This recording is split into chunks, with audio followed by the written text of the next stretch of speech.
Hi.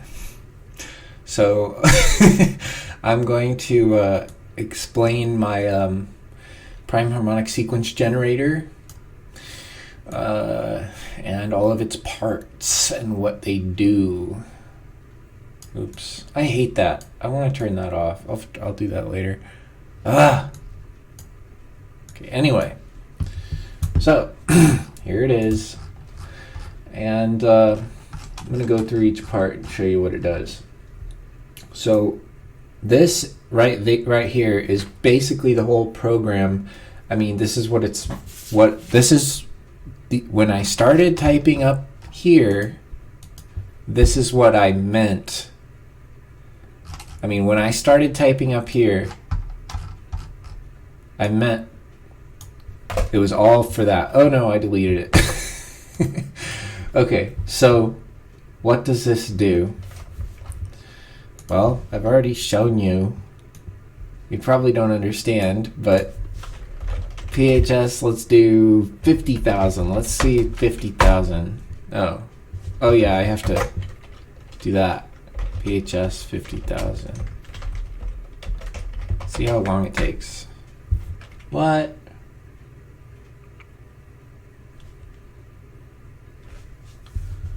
It says one positional argument, but two are given. Oh, it doesn't understand the comma. Okay.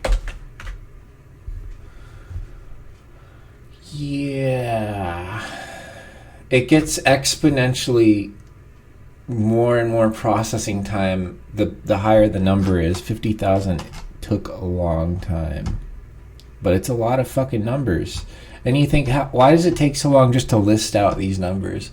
Well, because it's not listing, it's not simply listing out numbers. Like, it's doing a really complicated algorithm to find the next number, you know, and it would be kind of cool if I could watch it, like, if I could watch it slow down as it tries to find each number, you know, like if I could see each entry pop up.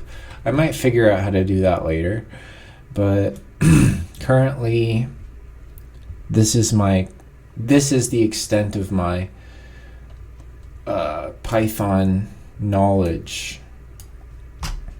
So yeah, that's a lot of numbers, but I know the beginning of it: 2, 3, 4, 6, 9, 5, 10, 15, 25, 8, 12, 18, 27, 20, 30, 45, 50, 75, 125, 7, 14, 21, 35, 49.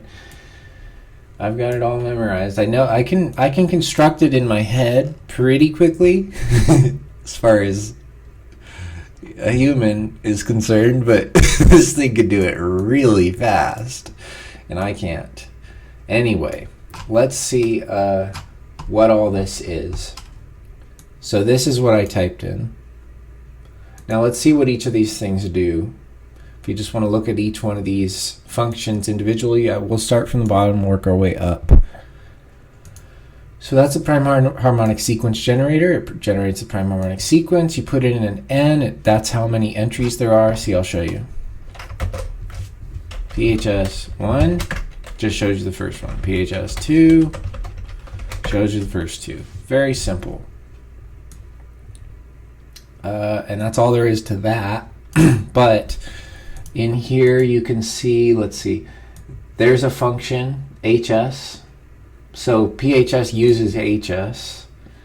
And I think that's all. Oh, and nth prime. It also uses nth prime.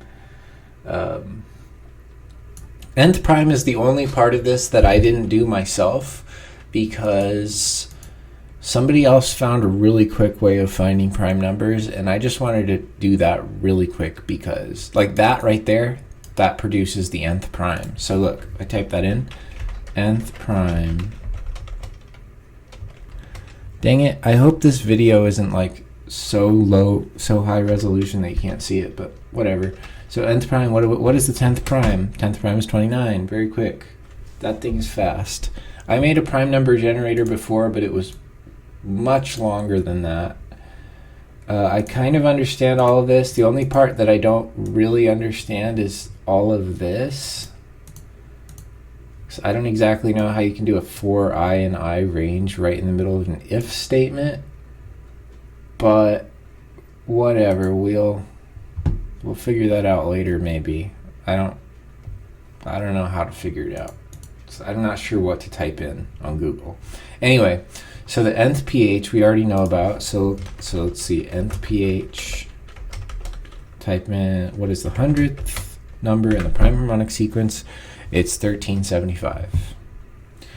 So that one gives you the nth number in the prime harmonic sequence. It uses the HS function and it uses the nth prime function. The nth prime function stands on its own. It doesn't use any of the other functions that I have used. It uses math. It uses the square root function. That's all that it does.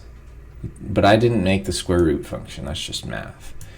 They've got the nth harmonic,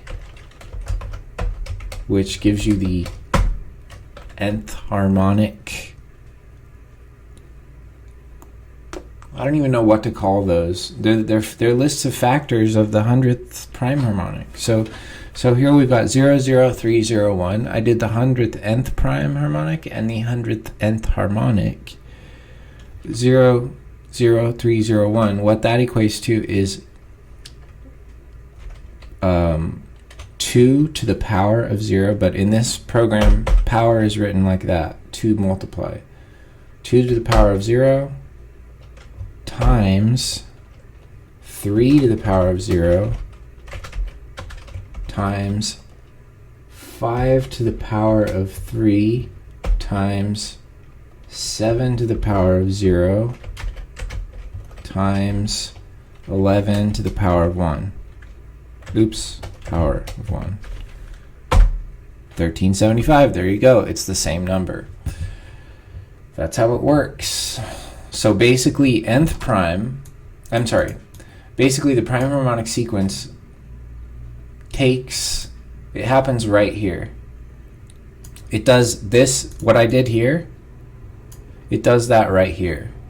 So it takes HS, which is in full. You see full there. Well, full equals HS. List is just to turn it into a non-variable so that it doesn't store a variable, which is a very annoying problem that I had all throughout this.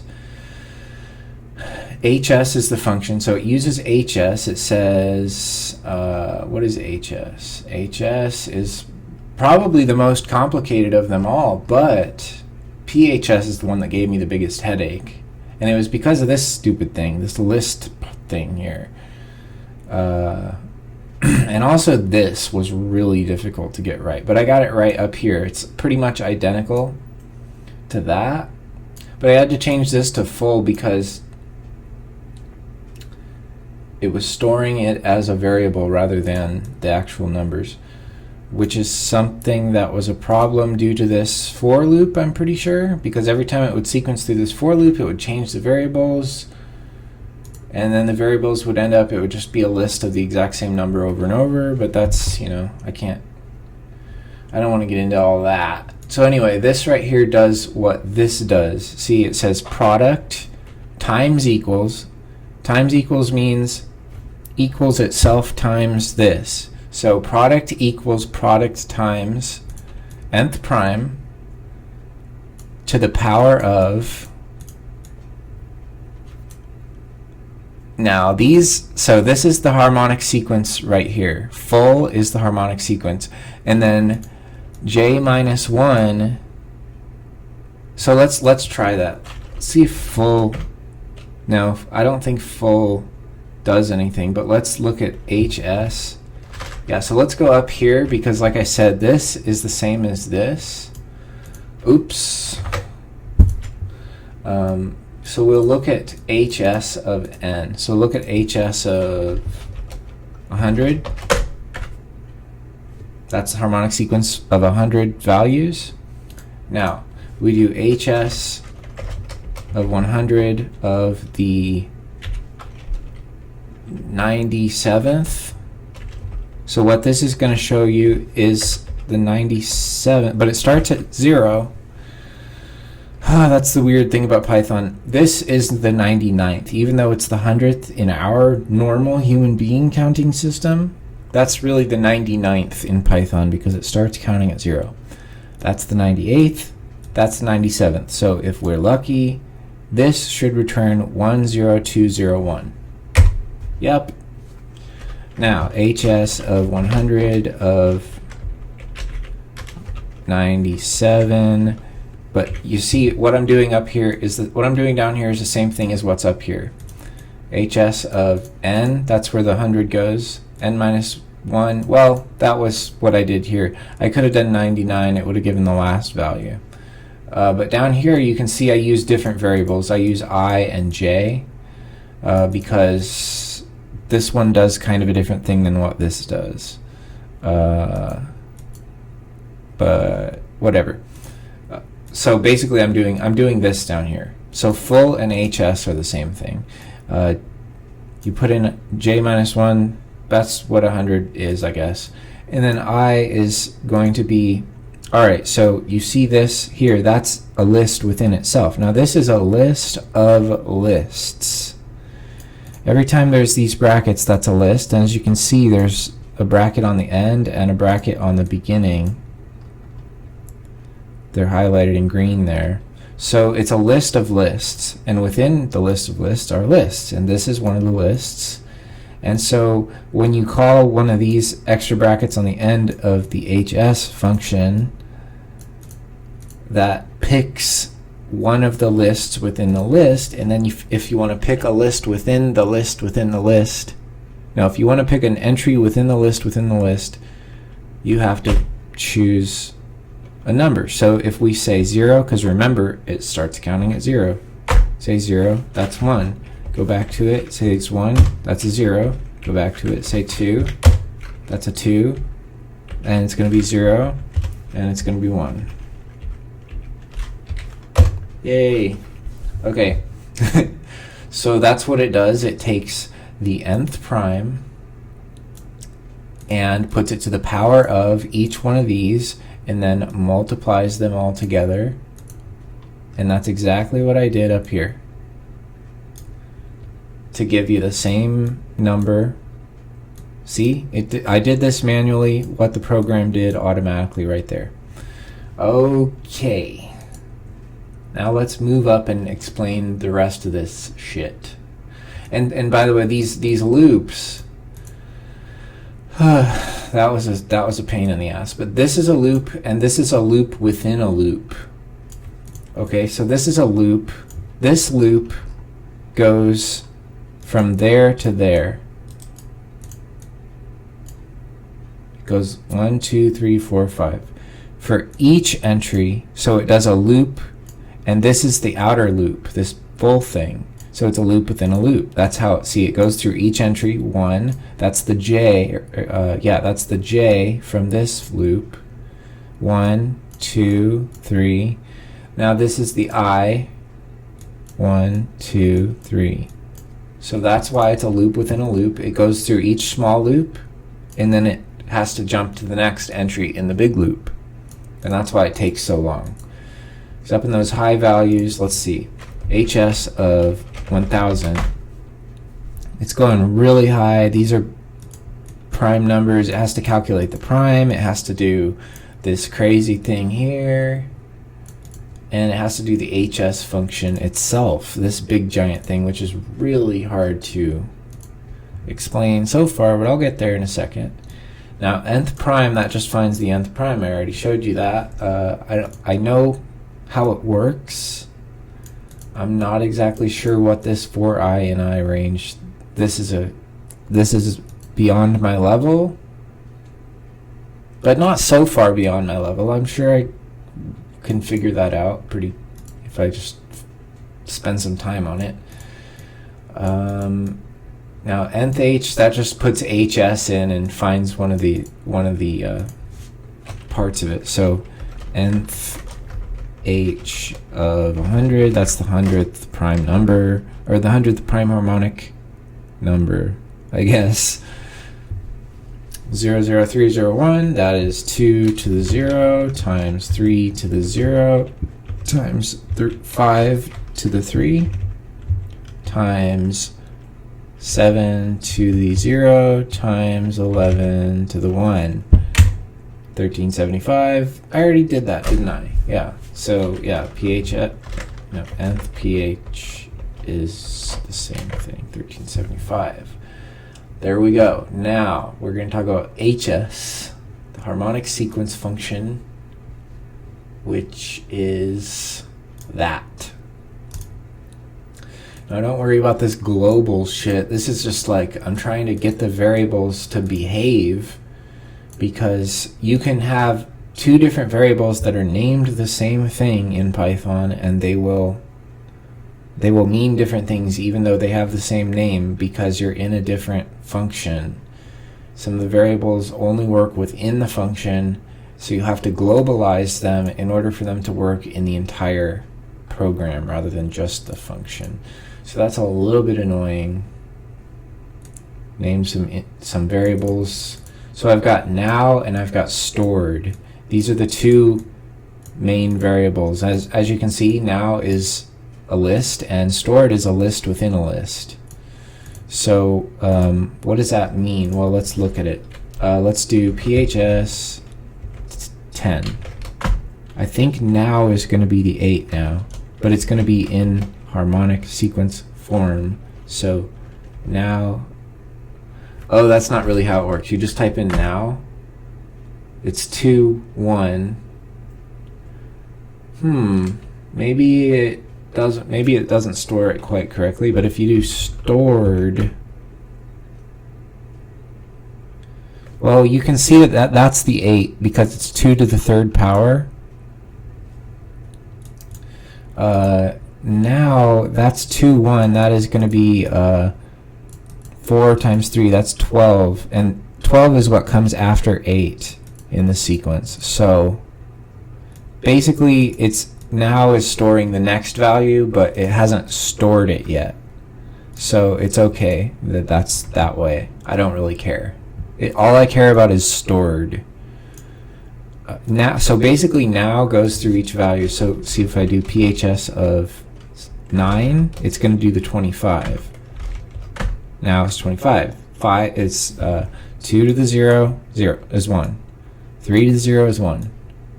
5 to the 2 is 25. There you go. So now stores the value. That's weird how it did it wrong here, but it did it right here. That's weird. And then stored stores the sequence. And I care more about the sequence than I do about the current value, because that's what this whole thing was intended to do, was to produce a sequence. So anyway, this video is not meant to, I don't know, neither of these videos are meant to be interesting. I'm just trying to explain this thing that I did. Okay, so I explained now and stored, I hope, to my ability. So now is going to be this, and then it's going to be that. And each time now changes, it stores the old value into stored. So that's why you get this list. But now goes through each one individually. Okay. So after that, there's a while loop. Some of this stuff up here, I don't actually even know if I needed it, but I did it anyway, and it works. So I don't care. I don't care. There might be a few extra lines in this code. They're probably right there. But anyway, there were a few, like I had lines at the beginning, anyway, whatever, that I deleted. Anyway, and it didn't do anything. They deleted and it was fine, so whatever. So here's a while loop. It says, well, I is less than n, and where is I? You don't even see I in here, do you? Very interesting. That's because I is a global variable. I set it to 2. It says that if n equals 1, break. So that means that I has to be either 2, 3, 4, 5, 6. I can't be 1. Or n can't be 1. It's weird. It's complicated. This just means that, okay, so the very first part of this function, the very first part of this sequence is the weirdest part, because what happens here doesn't exactly go by the same rules. I mean, it does, and maybe I can someday find a way to simplify the entire function so that, but it would be more like a mathematical generalization, and I don't exactly think it's faster, because this just skips it and just says the first one is 1, and then the second one is 0, 1, and then builds the rest of it upon that. The mathematically perfect version of it would find the first one and find the second one. Instead, I just kind of put them in, and then the rest is built. Okay, so after that, there's these 4 conditionals. They're elifs, which means that it's like a branch, and it has to choose. Basically, if you don't know programming languages or programming, it's kind of like there's a little wanderer, there's a little character running through a maze, and this whole thing is a big maze. And right here, the while, that's a loop. This is a loop, so it means that the character is going to keep going through this hallway, and this hallway has 4 doors in it. Actually, technically it has 5 doors, but this one is the exit, and it only uses that door once. Or maybe it's the entrance.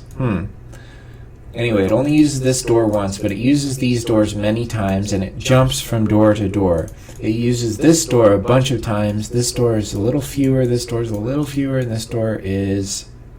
Actually, I think it uses this door a lot, but I think this one is the most.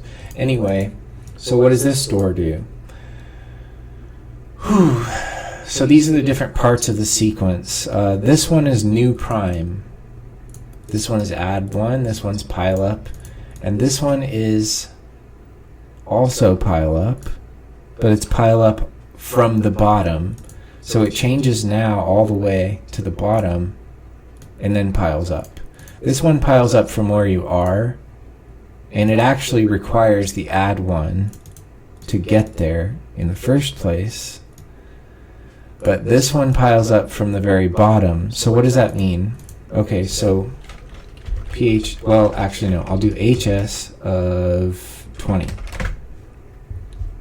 So where's a pile up from the bottom? Well, there you go. That's a bottom. It bottoms out. It goes up to the 5s. That means that there's 3 to work with. It then, all right, so let's just go through the doorways that it goes into in this while loop. So that 1 and the 0, 1, I'm pretty sure that happens right there. Actually, no. The 1 happens right there. The 0, 1 happens right there. New prime. New prime. That's why it jumps into a new index in the list. The next one, that's actually a full pileup from the bottom. That's exactly why I used that word full down here, right here, because it's a full pileup. Pile up is this process going up to there. Actually no. Pile up goes to there. That's a full pile up. But a full pile up from 3 is a lot longer. It goes all the way to there. Full pile up from 2 is only 3 long. The full pile up from 3 is 1, 2, 3, 4, 5, 6, 7, 8, 9, 10. And those are mathematically important numbers. But I think that's category theory. 3, 10. Actually, the very first pileup is that right there. Just that. It's 1. So 1, 3, 10. And the next one, I'm not really sure. And I can create a program that would count those out. So what's next? Okay, so it drops down. That drop down is right here. And then it piles up. That pile up is right here. Now in pile up, see these are all, see these functions, new prime, add 1, and pile up, are all right here. New prime, add 1, pile up. And when it piles up, it checks right here. It checks, actually it is a combination of both of those. This one checks if it's unpilable, and this one checks if it's already piled up. So once it reaches this level, it has piled up. This is a loop again. It advances one, advances its own thing. That's where it takes one from the left and moves it one right, and then takes one from the left and moves it one right. That's what it does right here. So advance piles it up by one, and then it loops back around. It checks if it's unpilable, which it shouldn't be. This is just a beginning check. Like, it might be unpilable. I might have even been able to take this out of the loop, but it doesn't matter because it just skips that and it costs nothing time-wise. Because that's just very simple. Anyway. And I was very, very deliberately trying to save. I was trying to be as efficient as possible writing this code. I was trying to make it fast as possible. Which is a little bit more advanced. I'm getting better at Python. I like this. I like being able to program. Very cool. And I'm very happy about how fucking good this thing is. PHS 1000, fast, bam. That would take me weeks to do by hand. I went up, I think the furthest I ever went up by hand, I've, just looking at the number, I know I went to 81, I've been up here, I've been up to here, I've been up to here, I did the 11s, I remember, I think I stopped right there. Pretty sure that is the highest I ever went by hand, and it took like 10 hours. And this thing can do all that in a few milliseconds. That's so cool. Anyway, so this tells you if it's piled up already. When we reach right there, no. Right there it's piled up. So when it reaches here, it's going through this loop and it'll stop right here and break. Break means that it breaks out of this loop and then it breaks out of pile up and goes all the way back to here. It skips this elif because, actually no, it would be here. It skips this elif and returns to the beginning of this loop and checks if I is less than n, which means have you reached the end of the thing. If you haven't, then it'll loop again. It'll go to another door. So the next door that it goes to is this one, which is new prime, because it's checking, is the number of elements equal to the sum of all the elements. So we'll say 1, 2, 3, that's the number of elements. Is that equal to the sum? The answer is no. The sum is 1. Oh wait, no, we're here right now. It's checking this, saying, is the length equal to the sum? The length is 2. The sum, 0 plus 2, is 2. And this right here checks the very last value. The very last value is 2. So all three of those are 2, so it goes into this doorway, and it leaves all the other doorways behind.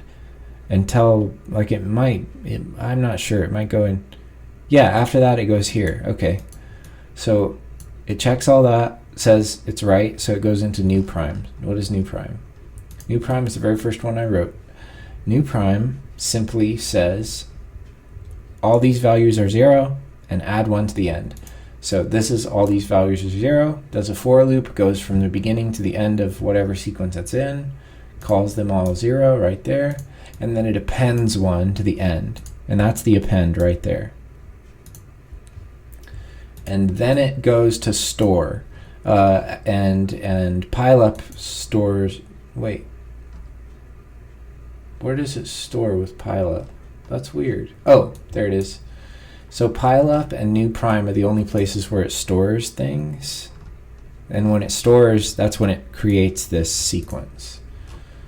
Because remember, before you store it, and here's store right here, store takes the variable stored and appends to it now. So it puts now on the end of stored, and that's how it creates the sequence. Because now is just one of these, and stored is a list of them. And then it adds 1 to I. There's where the I is, and then the I is related right here. Right here. Wow, I know every little detail of this. I'm so proud of the fact that I am just so mindful of this program. Anyway, so what does it do next? So checked right there. That went through that. Said new prime. We're in new prime territory. Now, it's going to check this one after that. It says, is the sum of all the values, which is 1, equal to the last value? And the answer is yes. Sum is equal to the last. That means that all the values are on the right side. That's right. And is the sum of all the values plus 1 less than the length? That's okay. So the sum of all the values here is just 1. You add 1. The length is 3. So 2 is less than 3. So yes, it breaks into that doorway. Goes to add 1. What does add 1 do? Add 1 is the simplest part. Add 1 just adds 1. Right there, add 1. It says that it just takes the first value. Okay, it just takes the first value right there and turns it from a 0 to a 1. After it goes through add 1, what does it do next? It piles up. So after add 1, it piles up. It goes straight to here. See, let's look at this. 101 is the sum of 101 greater than the final value of 101. The final value is 1. The sum of 101 is 2.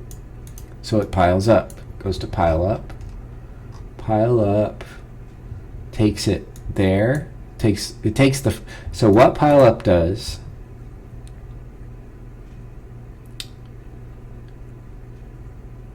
pile up takes, basically it's a loop. The store is not part of pile up really. Storing is important, of course, but it's not part of pile up. Advance is really what pile up is about, but pile up also checks if it's done or not, checks if it doesn't work or not. But advance is really what pile up is about. So we'll look at advance. Advance uses lowest, so it's functions within functions within functions within functions. Lowest. So what advance does, first, it checks what the lowest number is by using the function lowest. Lowest uses a loop to find the lowest number by checking, is that number not equal to 0? It goes through the now, goes through every element of now, and checks if it's not equal to 0, and then return whatever one is the last one. That's when it breaks, and then returns that value, whatever it happened to be, returns that value to advance right there, comes out, becomes that variable, and then drop becomes, okay, so it takes that variable. Okay, so basically, like right here, it would select the 2. Lowest would select the 2, and then advance would say drop equals that 2 minus 1.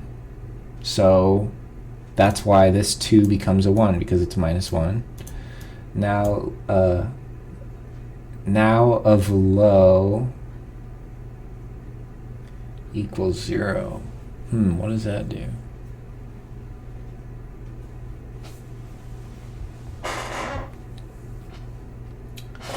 That's confusing, because it subtracts 1 from it, sets it equal to 0. How does it set it? It doesn't set it equal to, oh, I'm confused. I'm lost. But it works. I don't know. Okay, so it looks for lowest. Now of low, that would be that. Equals 0. Sets it equal to 0. I'm not sure why it does that. Now of 0 equals drop. Oh, because it has to do a drop thing. That has to do with this complicated process that happens right, where does it happen? Let's see. Right here. Okay, so when it goes from there to there, it has to do a kind of complicated move. Because you don't just move one from the 2 left and end up with 0, 1, 2. See, that's right there. But you're actually missing this, which is a lower value. You have to move the 1 all the way to the left, and that's what this is. Now 0 equals drop. So it drops whatever the remainder is. It takes 1, okay, we can see it if we, let's look, fine, I'll just do this again. HS of 50. Where can we see it? That's not enough. I want to do more. HS of 100. Alright, so where can we see a good drop happen? I guess the 3s are a good example. Okay, right here. Perfect example. It takes 1 from the 3, moves it 1 to the right, and then it takes the remainder and puts it down at the 0. So that is a drop. And it's an advance and a drop at the same time. It has to do that, or else it'll miss these two values.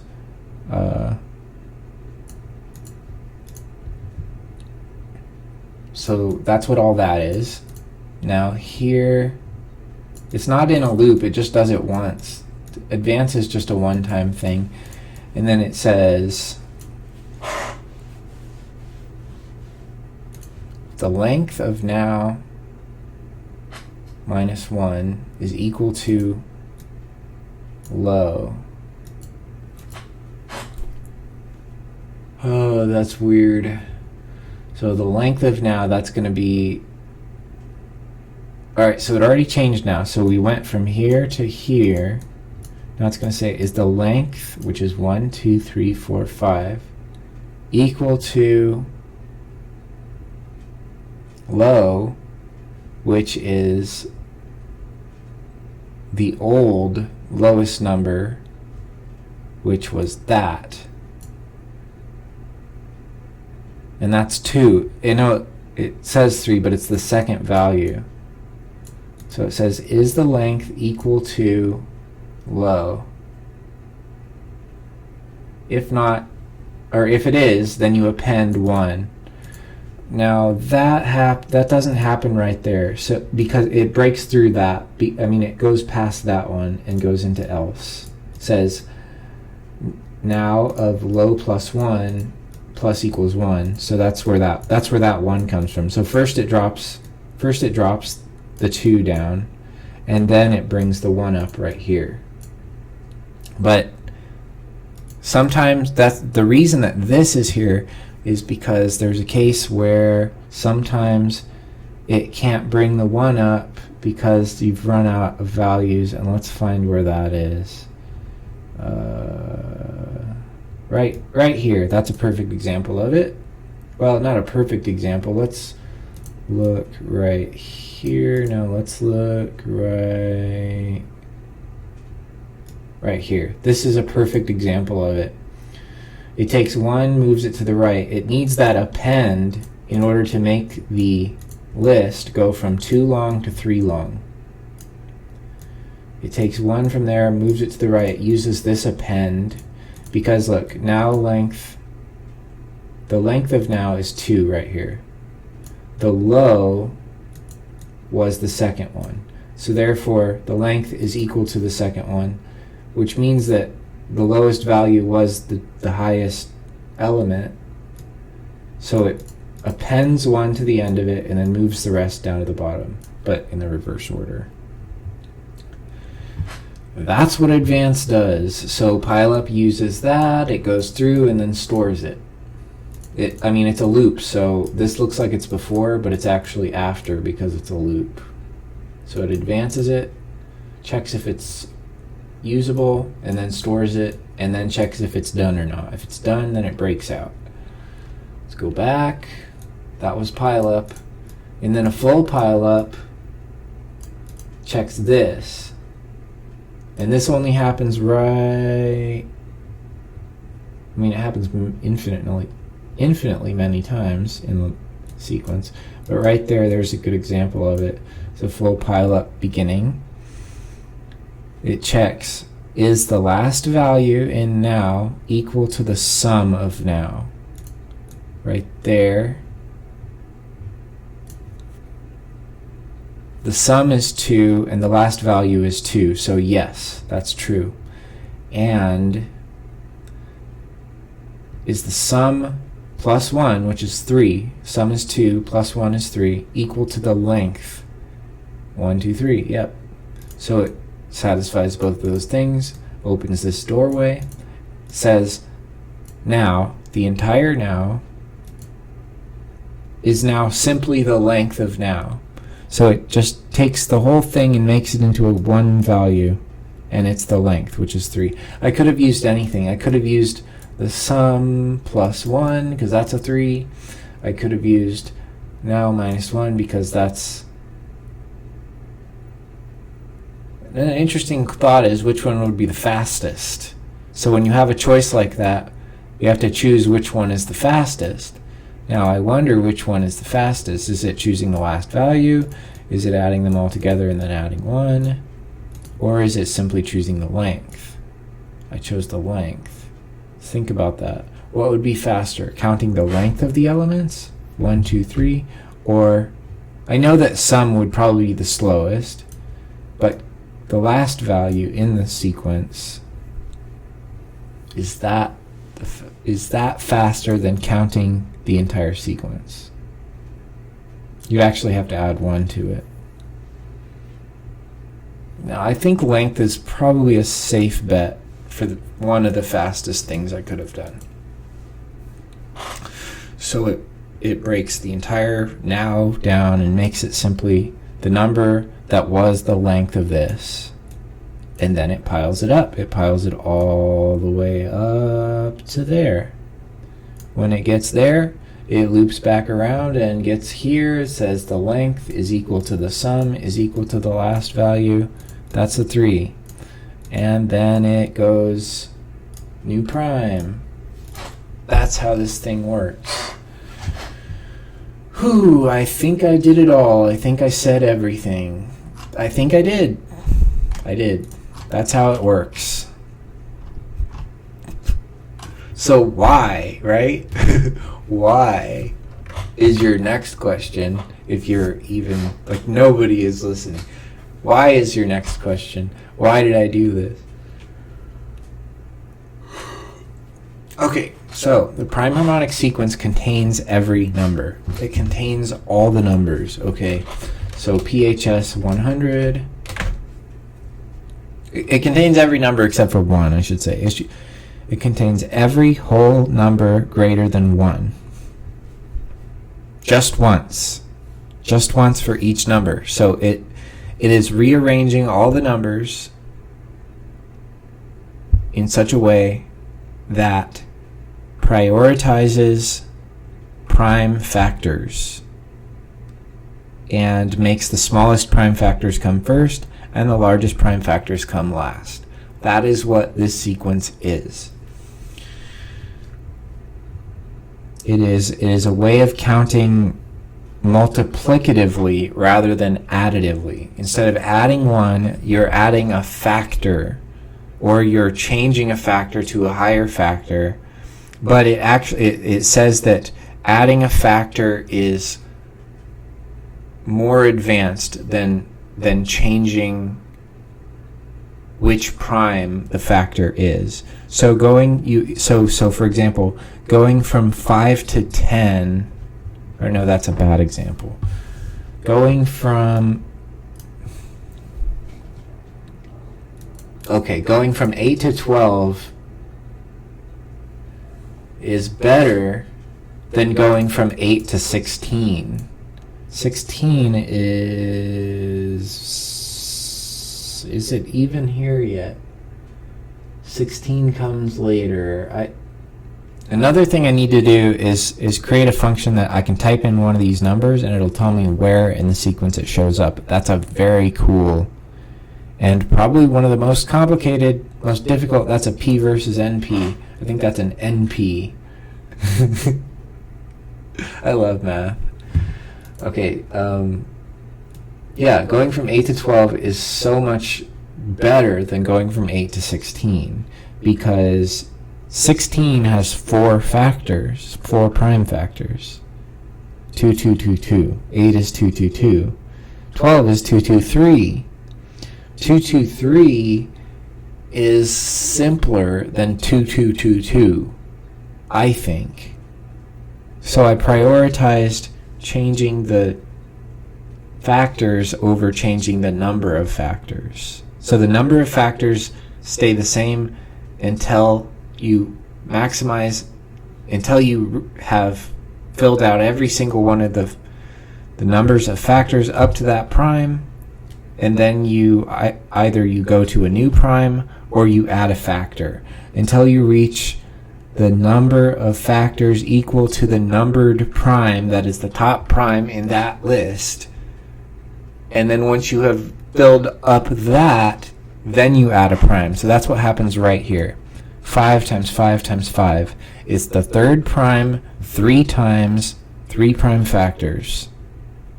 That's the 333 part, is 125. So 125 has more 3's in it than any number ever. I mean, I mean, it's weird, right? You'd think 125, that's 5 times 5 times 5. But really, it's the third prime times the third prime times the third prime, and that's 3. So, yeah. That's got more 3's in it than any other number, 125.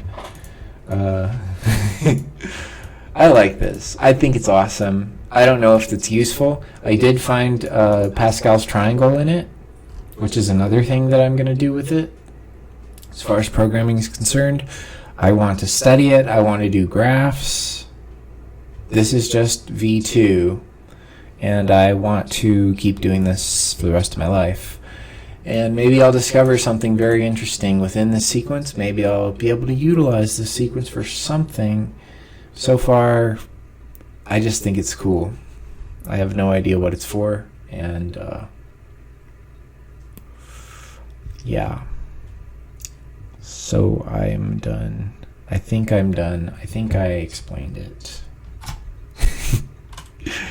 That's it.